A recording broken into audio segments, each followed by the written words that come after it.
Guys, welcome back to our channel DK pharma tutorials. Guys, तो आज के इस वीडियो में हम डिस्कस करने वाले हैं sample handling technique in IR spectroscopy and factor affecting vibrations के बारे में। तो गाइस, इससे पहले हमने आईआर स्पेक्ट्रोस्कोपी का इंट्रोडक्शन एंड उसके इंस्ट्रूमेंटेशन को काफ़ी अच्छे से एक्सप्लेन कर दिया है। तो गाइस, अगर आपने वो वीडियो नहीं देखा है तो उसका लिंक हमने डिस्क्रिप्शन बॉक्स में दे दिया है, तो आप उसको वहाँ से देख सकते हो।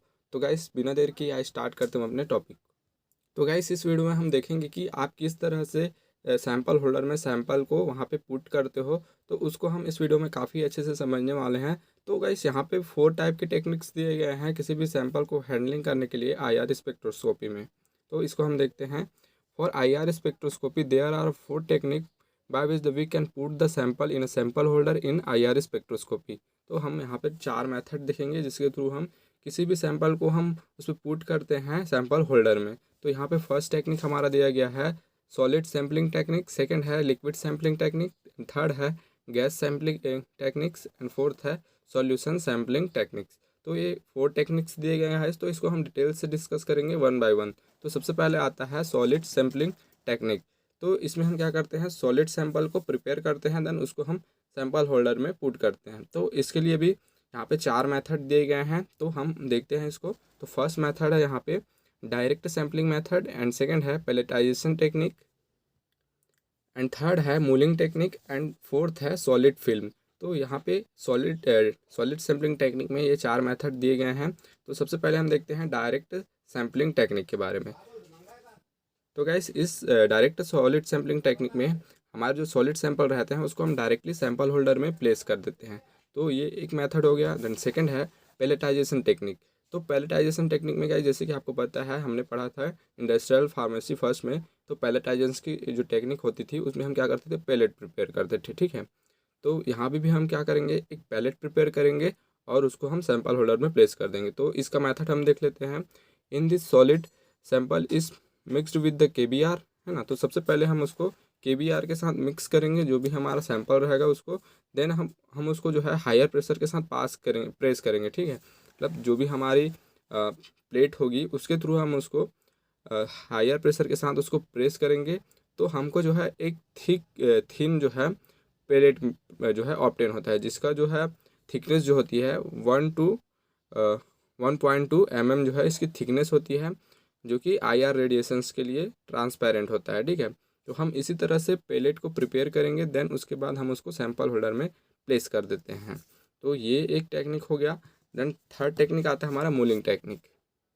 तो इस मूलिंग टेक्निक में हम क्या करते हैं कि जो भी हमारा ड्रग रहता है या सैंपल रहता है उसको हम हैवी मिनरल ऑयल्स में उसको मिक्स कर देते हैं, ठीक है। तो जैसे कि हम यहाँ पे यूज़ करते हैं न्यूज़ोल का, ठीक है। तो जो भी हमारे सैंपल्स रहेंगे उसको हम न्यूज़ोल में मिक्स कर देंगे। देन मिक्स करने के बाद हम उसको जो है उसका एक पेस्ट प्रिपेयर करेंगे, ठीक है। तो पेस्ट प्रिपेयर करने के बाद उसको हम 2 सॉल्ट प्लेट्स के बीच में उसको क्या कर देते हैं, हम उसको प्लेस कर देते हैं, ठीक है। जैसे कि आपने क्रीम बिस्किट देखी होगी, तो वहाँ पे जो क्रीम रहती है उसको जो बिस्किट्स के ऊपर उसको बीच में रखा जाता है, ठीक है। तो वैसे ही हम यहाँ पे क्या करेंगे, जो भी हमारा सैंपल रहेगा उसको नोज़ोल के साथ मिक्स करके उसका एक पेस्ट बना के उसको 2 सॉल्ट प्लेट्स के बीच पे रख देंगे। Nujol is transparent in a most of the IR region. तो जो न्यूज़ोल ऑयल है वो ट्रांसपेरेंट होता है आईआर रीजन्स के। तो यहाँ पे हम कुछ अदर मूलिंग एजेंट का भी यूज़ करते हैं, जैसे कि क्लोरोफ्लोरोकार्बन हो गया, है ना, और हेक्सा क्लोरोडाइंस। तो ये हम कुछ यूज़ करते हैं यहाँ पे, सॉरी यहाँ पे है कार। देन इसका फोर्थ टेक्निक है एज सॉलिड फिल्म। तो इसमें जो भी हमारा सैंपल रहता है उसका हम एक सॉल्यूशन प्रिपेयर करते हैं, ठीक है। देन उसके बाद उसको हम केबीआर में प्लेस करेंगे और NaCl सरफेस पे उसको हम प्लेस कर देते हैं। देन जो भी हमारा सॉल्वेंट रहता है उसको वहाँ पे इवेपोरेट किया जाता है। तो इवेपोरेट करने से क्या होता है कि जो भी यहाँ पे लिक्विड रहेगी, ठीक है, वो तो इवेपोरेट हो जाएगी, लेकिन हमको यहाँ पे फिर उसका एक थिन जो है फिल्म जो है ऑब्टेन होता है जब हमारा वहाँ से सॉल्वेंट जो है इवेपोरेट हो जाता है। तो इसको हम डायग्राम से समझते हैं। जैसे कि आपने यहाँ पे जो NaCl सरफेस के ऊपर या KBr सरफेस के ऊपर जो है अपने जो भी सॉल्यूशन थी उसको जब इसमें आपने पुट किया, देन इसको आपने इवेपोरेट किया, तो यहाँ से सॉल्वेंट जो है वो तो रिमूव हो जाएंगे, इवेपोरेट हो गए, लेकिन यहाँ पे जो सॉलिड पार्टिकल्स रहेंगे, ठीक है, या जो भी सॉलिड सैंपल रहेंगे वो यहाँ पे एक जो है थिन फिल्म बना के यहाँ पे रहेंगे, ठीक है। तो इसको आप यहाँ से देख सकते हो कि इस तरह से यहाँ पे रेड कलर से हमने यहाँ पे इंडिकेट किया है। तो ऐसे ही यहाँ पे आपको मिल जाने वाला है एक सॉलिड फिल्म। तो ये भी एक टेक्निक है। तो गाइस ये थे 4 method of solid sampling technique. तो सेकंड देखते हैं अब हमारा लिक्विड सैम्पलिंग टेक्निक। तो गाइस लिक्विड सैम्पलिंग टेक्निक में जो भी हमारा सैंपल रहता है उसको हम किसी भी लिक्विड सॉल्वेंट के साथ उसको मिक्स करते हैं। देन उसको हम NaCl की जो प्लेट होती है उसमें हम उसको पोर करते हैं, ठीक है, या पिपेट्स के थ्रू हम उसको उसमें डालते हैं। देन उसके ऊपर हम जो है एक और जो है NaCl की प्लेट जो है उसको वहाँ पे रख देते हैं, ठीक है। जैसे कि हम आपको इसको डायग्राम से समझाते हैं। तो जो भी हमारा ये लिक्विड सैंपल है एंड ये है हमारा NaCl का प्लेट, ठीक। तो हम इस लिक्विड सैंपल को पिपेट के थ्रू इस NaCl प्लेट के ऊपर डालते हैं, ठीक है। देन उसके बाद एक और NaCl की प्लेट को इसके ऊपर प्लेस कर देते हैं। जैसे कि गाइस आपने देखा होगा सैंडविच वगैरह, तो उसमें जो भी हमारा ब्रेड रहता है उसके ऊपर मटेरियल्स को रखा जाता है, ठीक है। देन उसके बाद फिर से उसके ऊपर एक और ब्रेड रख दी जाती है। तो उसी तरह से इसमें भी हम करेंगे कि जो NaCl का प्लेट रहता है सबसे पहले उसके ऊपर हमारा जो लिक्विड सैंपल रहेगा उसको डालेंगे। देन उसके ऊपर में एक और हम NaCl की प्लेट रख देंगे। तो इस तरह से यहाँ पे ये हो जाएगा। देन उसके बाद वो जो है एक थिन फिल्म जो मिलेगा जिसकी थिकनेस होगी 0.1 to 0.3 mm जो है इसकी थिकनेस होगी। तो ये हो गया गाइस लिक्विड सैम्पलिंग टेक्निक। लेकिन गाइस ये जो है हम यहाँ पे यूज़ कर रहे हैं जो भी क्लोराइड प्लेट का, तो ये जो है ऑर्गेनिक सॉल्वेंट के केस में यूज़ हो रहा है, ठीक है। लेकिन अगर हम हमारा जो सैंपल में जो भी सॉल्वेंट है वो अगर वाटर है, ठीक है, तो वाटर कंटेनिंग जो हमारा सैंपल रहता है उसके लिए हम यूज़ करते हैं कैल्शियम फ्लोराइड से बने प्लेट्स का यूज़ करते हैं। तो गाइस यहाँ पे ये MCQs वगैरह में पूछे जा सकते हैं कि अगर हमारा सैंपल है जिसमें वाटर कंटेन है तो उस केस में हम कौन से टाइप के प्लेट का यूज़ करते हैं। तो यहाँ पे आपका आंसर रहेगा कैल्शियम फ्लोराइड प्लेट का। देन थर्ड आता है फिर गैस सैम्पलिंग टेक्निक। तो गैस सैम्पलिंग टेक्निक में क्या होता है कि जो भी हमारा एक्वस सैंपल रहता है उसको हम एक गैस सेल में प्लेस कर देते हैं, ठीक है, जो कि 10 सेंटीमीटर लॉन्ग होता है, ठीक।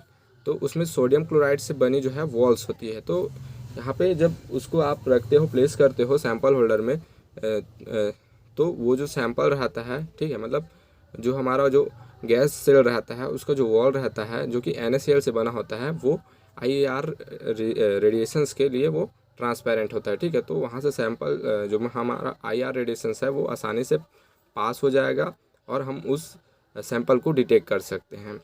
तो ये हो गया third technique. Then fourth technique देखते हैं हम सॉल्यूशन सैम्पलिंग टेक्निक। तो सॉल्यूशन सैम्पलिंग टेक्निक में जैसे कि जो भी हमारा सैंपल रहेगा जिसको हम आपको डायग्राम से बताते हैं, ठीक है। तो जो भी हमारा सैंपल है यहाँ पे उसको हम मिक्स कर देते हैं हमारे किसी भी ऑर्गेनिक सॉल्वेंट के साथ, ठीक है। तो जैसे कि हम यूज़ करते हैं बहुत सारे सॉल्वेंट, यहाँ पे एग्जांपल हमने बताया है आपको, क्लोरोफॉर्म हो गया, कार्बन टेट्राक्लोराइड्स हो गया, है ना, एंड कार्बन डाइसल्फाइड। तो इन्हीं सॉल्वेंट्स में हम हमारे सैंपल्स को मिक्स कर देते हैं, उसको डिसॉल्व कर देते हैं। देन उसके बाद हम एनालाइज करते हैं उस सॉल्यूशंस का। तो गैस नॉर्मली हम इसी सॉल्यूशन सैम्पलिंग टेक्निक का ज़्यादातर यूज़ करते हैं। तो गैस ये थे कुछ टेक्निक ऑफ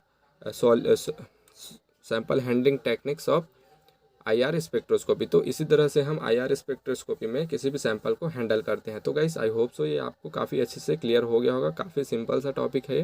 देन अब हम देखते हैं फैक्टर अफेक्टिंग वाइब्रेशन। तो गाइस यहाँ पे बेसिकली 4 फैक्टर है जो कि अफेक्ट करते हैं किसी भी वाइब्रेशंस को, ठीक है। तो IR स्पेक्ट्रोस्कोपी में हम ये 4 टाइप के फैक्टर देखते हैं जो कि अफेक्ट करते हैं वाइब्रेशन को, ठीक है। तो फर्स्ट इसमें आता है कपल इंटरेक्शन, सेकंड है हाइड्रोजन बॉन्डिंग, थर्ड है इलेक्ट्रॉनिक इफेक्ट एंड फोर्थ है रेजोनेंस इफेक्ट। तो ये 4 यहाँ पे फैक्टर हैं। तो इसको हम देखते हैं फर्स्ट कपल इंटरेक्शन। तो गाइस कपल इंटरेक्शन से आप क्या समझते हो कि कोई भी चीज़ का जोड़ा में होना, ठीक है। तो उसी को हम बोलते हैं कपल इंटरेक्शन। मतलब ज़्यादातर क्या होता है कि जो भी हमारे कंपाउंड रहते हैं, ठीक है, जैसे कि उसमें कार्बन एंड हाइड्रोजन के बीच सिंगल बॉन्ड है या कार्बन और ऑक्सीजन के बीच जो है यहाँ पे डबल बॉन्ड है, ठीक है। तो ये जो बॉन्ड है वो एक साइड से ही है, मतलब दोनों साइड से यहाँ पे बॉन्ड नहीं है, तो इसको हम कपल इंटरेक्शन नहीं बोलेंगे, ठीक है।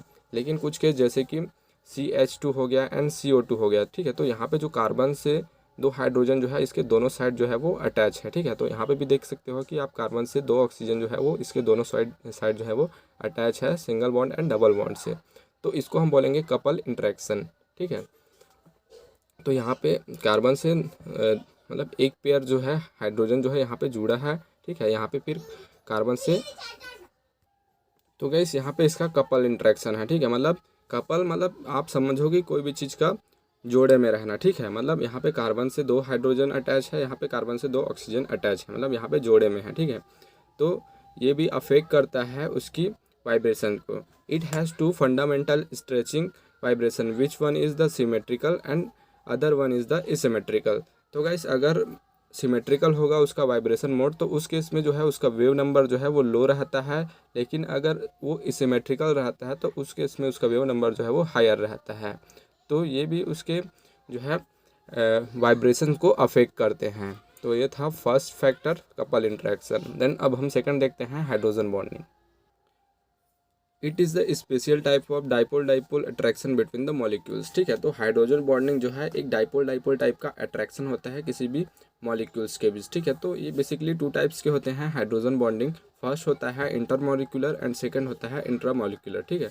तो इंटरमॉलिक्यूलर में क्या होता है कि गाइस जो भी यहाँ पे बॉन्डिंग होती है वो डिफरेंट मॉलिक्यूल्स के बीच होती है, मतलब ठीक है, मतलब 2 अलग अलग मॉलिक्यूल्स के बीच होगी। लेकिन जो हमारा इंटरमॉलिक्यूलर जो इंट्रैक्शंस होता है या हाइड्रोजन बॉन्डिंग होता है वो एक ही मॉलिक्यूल्स में होती है, ठीक है। जैसे कि आप इसको डायग्राम से समझ सकते हो, सॉरी स्ट्रक्चर से समझ सकते हो। यहाँ पे H2O एंड H2O, ठीक है, ये अलग अलग है जो कि ये हाइड्रोजन बॉन्ड से अटैच है, ठीक। लेकिन आप यहाँ पे देख सकते हो इस स्ट्रक्चर में कि यहाँ पे ये एक रिंग सिस्टम है, ठीक है, मतलब ये एक ही कंपाउंड है उसमें हो रहा है, ठीक है। लेकिन यहाँ पे 2 अलग अलग जो है यहाँ पे है मॉलिक्यूल्स। तो यहाँ पे इसका क्या हो रहा है, हाइड्रोजन बॉन्डिंग हो रहा है, ठीक है।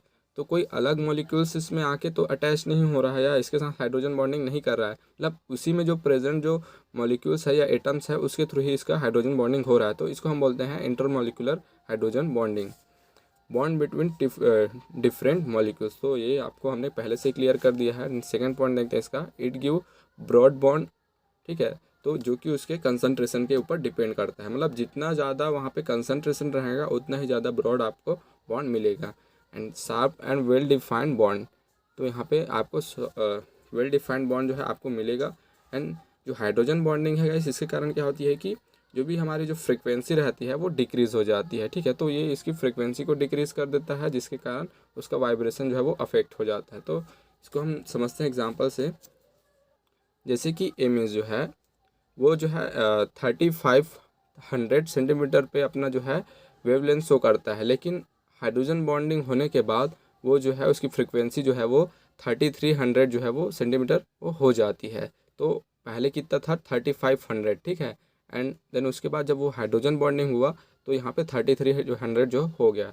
तो यहाँ पे इसकी फ्रिक्वेंसी है उसमें कमी आई है, वो डिक्रीज़ हुई है। तो आप बोल सकते हो कि हाइड्रोजन बॉन्डिंग के कारण किसी भी मॉलिक्यूल्स की जो फ्रिक्वेंसी है वो डिक्रीज़ हो जाती है। सेकंड आप यहाँ पे देख सकते हो कि OH हो गया, ठीक है। तो इसकी फ्रिक्वेंसी कितनी है 3650 सेंटीमीटर, ठीक है। लेकिन जब इसमें हाइड्रोजन बॉन्डिंग होती है तो उस केस में यहाँ पे इसकी फ्रिक्वेंसी जो है वो 3400 जो है वो सेंटीमीटर वो हो जाती है। तो आप यहाँ पे भी देख सकते हो कि इसकी फ्रिक्वेंसी जो है पहले 36 एंड 50 थी, देन हाइड्रोजन बॉन्डिंग होने के बाद 34 हो गया है, ठीक है। तो आप यहाँ पे भी बोल सकते हो कि हाइड्रोजन बॉन्डिंग होने के कारण यहाँ पे उसकी फ्रिक्वेंसी डिक्रीज़ हो रही है। तो गाइस ये हाइड्रोजन बॉन्डिंग आपको क्लियर हो गया होगा कि हाइड्रोजन बॉन्डिंग से उसकी फ्रिक्वेंसी में कमी आती है या डिक्रीज़ होती है। एंड थर्ड आता है फिर रेजोनेंस, ठीक। It will be the increase the bond length which decrease the frequency, ठीक है। तो अगर आप उसकी बॉन्ड लेंथ को इंक्रीज कर रहे हो तो उसकी फ्रिक्वेंसी भी डिक्रीज़ हो जाएगी। तो आप यहाँ पे देख सकते हो इसमें कीटोन में, ठीक है। तो यहाँ पे जो है इसकी फ्रिक्वेंसी जो है डिक्रीज़ हो जाएगी जब हम इसकी बॉन्ड लेंथ को इंक्रीज़ करते हैं या इसके रेजोनेंस को यहाँ पे इंक्रीज़ करते हैं, ठीक है। तो यहाँ पे क्या था CH3 CO एंड CH3, ठीक। तो यहाँ पे फिर क्या हो गया CH3 CO CH double bond CH2। तो यहाँ पे जब हमने इसके बॉन्ड लेंथ को इंक्रीज़ किया तो यहाँ पे इसका रेजोनेंस जो है वो बढ़ जा रहा है। तो रेजोनेंस के बढ़ने के कारण यहाँ पे इसकी फ्रिक्वेंसी डिक्रीज़ हो जा रही है। तो इसकी फ्रिक्वेंसी जो है बिफोर इंक्रीजिंग बॉन्ड लेंथ इसकी फ्रिक्वेंसी है 7015 सेंटीमीटर, ठीक है। एंड देन आफ्टर इस मतलब इंक्रीजिंग बॉन्ड लेंथ इसकी जो फ्रिक्वेंसी है वो 1690 जो है वो हो गई है। तो यहाँ पे देख सकते हो कि आप इजली से कि यहाँ पे बॉन्ड लेंथ को इंक्रीज़ करने से इसकी फ्रीक्वेंसी में कमी आ रही है या डिक्रीज़ हो जा रही है। तो इस तरह से रेजोनेंस भी अफेक्ट करता है वाइब्रेशंस को। एंड 4 आता है फिर electronic effect. Frequency will change by the changing the substituent of the neighbourhood group. ठीक है, तो उसकी फ्रीक्वेंसी जो है अगर हम उसमें अटैच होने वाले कोई भी सब्स्टिट्यूएंट्स को अगर हम वहाँ से चेंज कर देते हैं तो उससे भी उसका जो वाइब्रेशन है वो अफेक्ट होता है। It is also known as inductive effect, जिसको आप हिंदी में बोलते हो प्रेरणिक प्रभाव। ठीक है, तो गाइस यहाँ पे 2 टाइप के होते हैं इंडक्टिव इफेक्ट, जिसको बोलते हैं आप प्रेरणिक प्रभाव। ठीक है, एक होता है positive inductive effect and second होता है नेगेटिव इंडक्टिव इफेक्ट, जिसको हम बोलते हैं इसमें मतलब जो हमारी पॉजिटिव इंडक्टिव इफेक्ट रहती है उसमें इलेक्ट्रॉन रिलीजिंग ग्रुप जो है उसको अटैच करते हैं एंड नेगेटिव इंडक्टिव इफेक्ट में हम इलेक्ट्रॉन विड्रॉइंग ग्रुप को यहाँ पे अटैच करते हैं। तो जब पॉजिटिव इंडक्टिव इफेक्ट होती है तो उसकी फ्रीक्वेंसी में कमी आती है, लेकिन जब नेगेटिव इंडक्टिव इफेक्ट होता है तो उसकी फ्रीक्वेंसी जो है वो बढ़ जाती है। जैसे कि आप इस एग्जांपल से हम समझाते हैं आपको कि जैसे कि यहाँ पे है कि इसकी जो फ्रीक्वेंसी है वो 1750 सेंटीमीटर थी। ठीक है, लेकिन जब हमने यहाँ पे एक इलेक्ट्रॉन रिलीजिंग ग्रुप यहाँ पे अटैच किया जैसे कि CH3, तो आप देख सकते हो कि यहाँ पे हमने हाइड्रोजन को रिप्लेस करके इसके प्लेस पे यहाँ पे CH3 को अटैच किया है। तो यहाँ पे इसकी फ्रीक्वेंसी जो है वो डिक्रीज़ हो जा रही। पहले कितनी थी 1750, then after a positive inductive effect इसकी जो फ्रीक्वेंसी है वो 1745 सेंटीमीटर हो गई है। तो यहाँ पे इसकी फ्रीक्वेंसी जो है वो डिक्रीज़ हुई है। देन इसमें देखते हैं हम नेगेटिव इंडक्टिव इफेक्ट में, तो यहाँ पे अगर हम कोई भी इलेक्ट्रॉन विड्रॉइंग ग्रुप इसमें अटैच करते हैं, जैसे कि आप यहाँ पे देख सकते हो हमने यहाँ पे इलेक्ट्रॉन विड्रॉइंग ग्रुप क्लोरीन को यहाँ पे ऐड किया है। तो जब बिफोर नेगेटिव इंडक्टिव इफेक्ट इसकी फ्रीक्वेंसी कितनी थी 1725 सेंटीमीटर। ठीक, लेकिन जब हमने इसमें मतलब जब इसमें नेगेटिव इंडक्टिव इफेक्ट हुआ तो इसकी जो फ्रीक्वेंसी है वो जो है बढ़ जा रही है। ठीक है, 1714 जो है सेंटीमीटर इसकी जो फ्रीक्वेंसी वो हो जा रही है। मतलब यहाँ पे आप आसानी से समझ सकते हो कि जब उसमें नेगेटिव इंडक्टिव इफेक्ट होता है तो उसकी फ्रीक्वेंसी बढ़ती है, लेकिन जब उसमें पॉजिटिव इंडक्टिव इफेक्ट होती है तो उसकी फ्रीक्वेंसी जो है वो घटती है। तो गाइस इस तरह से जो है ये फैक्टर्स अफेक्ट करते हैं किसी भी सैंपल्स के वाइब्रेशंस को IR स्पेक्ट्रोस्कोपी टेक्निक में। ठीक है, तो गाइस आई होप सो ये आपको काफ़ी अच्छे से समझ में आ गया होगा फैक्टर अफेक्टिंग वाइब्रेशंस। ठीक, तो गाइस आई होप सो आपको काफ़ी अच्छे से मैंने इसको एक्सप्लेन किया। तो गाइस अगर आपको ये वीडियो पसंद आया हो तो प्लीज़ इस वीडियो को लाइक कीजिए, शेयर कीजिए अपने फ्रेंड्स के साथ एंड इसी तरह की वीडियोस को देखने के लिए बने रहिए हमारे साथ। Thank you.